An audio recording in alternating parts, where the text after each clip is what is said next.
स्वागत है बच्चों आपका अपने YouTube channel Today's Dawn Education में। प्यारे बच्चों, जैसा कि हम लोग पढ़ रहे हैं क्लास 6 का हिस्ट्री, तो 8 चैप्टर्स हमने हिस्ट्री के कंप्लीट कर लिए हैं विद क्वेश्चन आंसर। और आज जो हम करने वाले हैं वो है चैप्टर 9 का क्वेश्चन आंसर। चैप्टर 9 जिसे हमने कल पढ़ा था, खुशहाल गांव और समृद्ध शहर। तो आज हम इसका क्वेश्चन आंसर सॉल्व करेंगे। तो अगर आप हमारे चैनल पर नए हैं तो चैनल को सब्सक्राइब करें ताकि वीडियो की नोटिफिकेशन सबसे पहले आप तक पहुंच सके। वीडियो पसंद आए तो वीडियो को लाइक और शेयर ज़रूर करें। चलिए शुरू करते हैं। पहला क्वेश्चन जो आपकी स्क्रीन पे आ चुका है, पहला क्वेश्चन है खाली जगहों को भरो। तो फिल इन द ब्लैंक्स को हम देखते हैं। पहले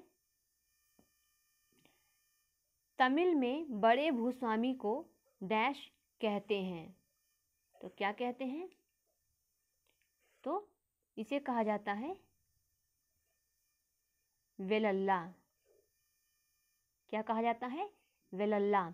तमिल में बड़े भूस्वामी को, यानी कि जिसके पास ज़्यादा ज़मीन होती थी, तो उसको क्या कहते हैं? वेलल्ला कहते हैं। ठीक है, नेक्स्ट देखते हैं।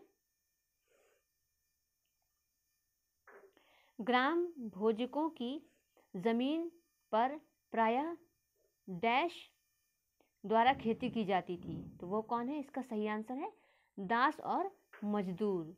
ग्राम भोजकों की ज़मीन पर दास और मजदूरों द्वारा खेती की जाती थी। ठीक है, नेक्स्ट देखते हैं। तमिल में हलवाहे को डैश कहते थे।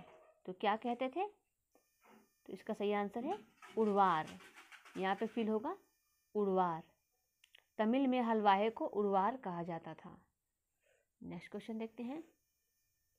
अधिकांश गृहपति डैश भूस्वामी होते थे।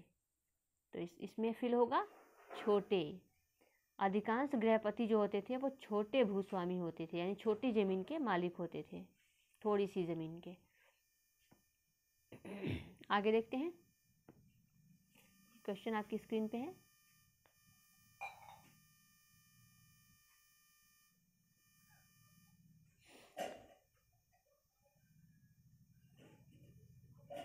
ग्राम भोजकों के काम बताओ, वे शक्तिशाली क्यों थे? ये क्वेश्चन है, तो देखते हैं इसका आंसर। ग्राम भोजकों को राजा द्वारा किसानों से कर वसूलने की अनुमति मिली हुई थी।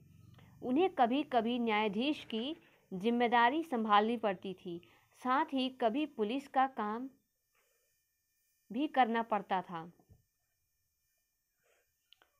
ग्राम भोजक प्रायः गांव का सबसे बड़ा भूस्वामी होता था। भूमिहीन स्त्री पुरुष, दास, कर्मकार सभी उसकी ज़मीन पर काम करते थे। संपत्ति और अपनी जिम्मेदारियों के वहन के कारण वे शक्तिशाली हो गए थे। वहन यानी उसको अपनी जिम्मेदारियों को निभाने के कारण वे अधिक शक्तिशाली हो गए थे। नेक्स्ट क्वेश्चन देखते हैं। गांव और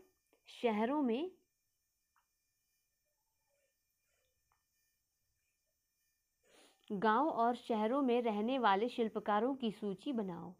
तो इसमें है कुम्हार, बढ़ई, लोहार और सुनार, ये सभी इसमें आ जाएंगे। नेक्स्ट क्वेश्चन देखते हैं।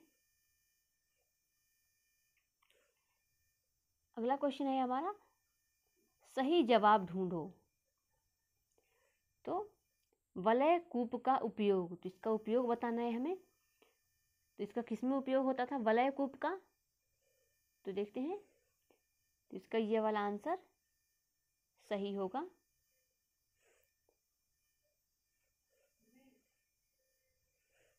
जल निकास के लिए किया जाता था। किसका उपयोग? वलय कूप का उपयोग जल निकास के लिए किया जाता था। ठीक है, निकास यानी निकालने के लिए। ठीक है, पानी को निकालने के लिए। ठीक है, आगे देखते हैं। आहट सिक्के, ठीक है, आहट सिक्के, इनका यूज कैसे होता था? यूज नहीं पूछ रहा इसका, ये पूछ रहा है आहट सिक्के कौन से होते थे। तो आहट सिक्के कैसे होते थे? तो ये चांदी के होते थे। कैसे होते थे? आहट सिक्के चांदी के होते थे। ठीक है, आगे देखते हैं। मथुरा महत्वपूर्ण है, यहाँ पे है होगा। मथुरा किस लिए महत्वपूर्ण है? तो एक धार्मिक केंद्र होने के कारण ये महत्वपूर्ण है मथुरा, जहाँ के श्री कृष्ण की जन्मस्थली, ये श्री कृष्ण की जन्मस्थली है। ठीक है, नेक्स्ट देखते हैं। श्रेणी, श्रेणी किसे कहते थे? तो इसमें हमारा होगा शासक, नहीं, इसमें होगा शिल्पकार, कृषक नहीं। ठीक है, श्रेणी जो है शिल्पकारों को कहा जाता था। आगे देखते हैं नेक्स्ट क्वेश्चन को। वीडियो पसंद आए तो वीडियो को लाइक ज़रूर किया करें, और कोई भी क्वेरी हो तो कमेंट बॉक्स में ज़रूर पूछें। अगर वीडियो पसंद आया है तो कमेंट बॉक्स में लिखें, और नहीं पसंद आया है, कुछ कमी रह गई है तो वो भी लिखें, ताकि इसको और इम्प्रूव किया जा सके। ठीक है, तो चलिए देखते हैं नेक्स्ट क्वेश्चन को। पुस्तक पर दिखाए गए लोहे के औजारों में कौन खेती के लिए महत्वपूर्ण होंगे? अन्य औजार किस काम आते होंगे? तो चलिए इसका आंसर देखते हैं। दिखाए गए लोहे के औजारों में हंसिया खेती के लिए इस्तेमाल होती होगी, और कुल्हाड़ी से लकड़ी काटी जाती होगी, सरसी रसोई में, और लुहार द्वारा गर्म सामान को पकड़ने के लिए इस्तेमाल की जाती होगी। ठीक है, नेक्स्ट क्वेश्चन देखते हैं। अपने शहर की जल निकास व्यवस्था की तुलना उन शहरों की व्यवस्था से करो जिनके बारे में तुमने पढ़ा है। इनमें तुम्हें क्या समानताएं और अंतर दिखाई देते हैं? तो चलिए देखते हैं इसका आंसर। आज के ज़माने में जल निकास व्यवस्था के लिए पाइप का इस्तेमाल किया जाता है, जो धातु, प्लास्टिक, सीमेंट और पत्थरों से बनी होती है। इस अध्याय में वर्णित यानी वर्णन किया गया है जिसका शहरों में जल निकास की व्यवस्था को वलय कूप कहते हैं। इसमें छल्ले नुमा पत्थर या पके हुए मिट्टी से बने वलय आकार को एक के ऊपर रखकर पाइप के रूप में सजाया गया है। इन वलय कूपों का गुसलखाने, नाली, कूड़ेदान के रूप में उपयोग किया जाता था। ठीक है, इसमें इसका आकार जो नली नुमा है, और इसमें उपयोग होने वाले सामान में समानताएं हैं। छल्ले का उपयोग भिन्न है।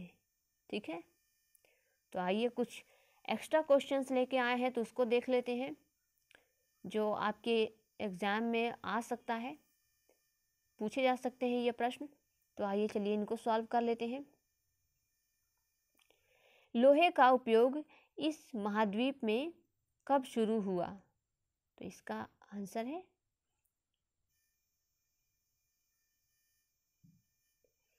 लगभग 3000 साल पहले। लगभग 3000 साल पहले लोहे का उपयोग इस महाद्वीप में शुरू हुआ। नेक्स्ट क्वेश्चन आपकी स्क्रीन पे आ चुका है। लौह युग में कृषि के क्षेत्र में सबसे महत्वपूर्ण सुधार क्या हुआ? तो देखते हैं इसका आंसर। लौह युग में कृषि के क्षेत्र में नए औजार और रोपाई की शुरुआत हुई। साथ ही सिंचाई के लिए नहरें, कुएं, तालाब और कृत्रिम जलाशय बनाए गए, जिससे कृषि उत्पादन बढ़ा। ठीक है, आइए नेक्स्ट क्वेश्चन देखते हैं। बेरीगाजा किसका यूनानी नाम है? तो इसका आंसर है भरूच। बेरिगाजा भरूच का यूनानी नाम है। नेक्स्ट क्वेश्चन देखते हैं। यूनानी नाविकों के अनुसार भरूच के बंदरगाहों से किन किन सामानों का आयात और निर्यात होता था? सूची बनाओ। तो इसका आंसर देखते हैं। भरूच के बंदरगाहों पर शराब, तांबा, टिन, सीसा, मूंगा, पुखराज, कपड़े, सोने और चांदी के सिक्के आयातित किए जाते थे। आयातित यानी मंगाए जाते थे। हिमालय की जड़ी बूटियां, हाथी दांत, गोमेद, कार्लिनियन, सूती कपड़ा, रेशम और इत्र निर्यात किया जाता था, यानी यहाँ से भेजा जाता था और ये सारे सामान को मंगाया जाता था।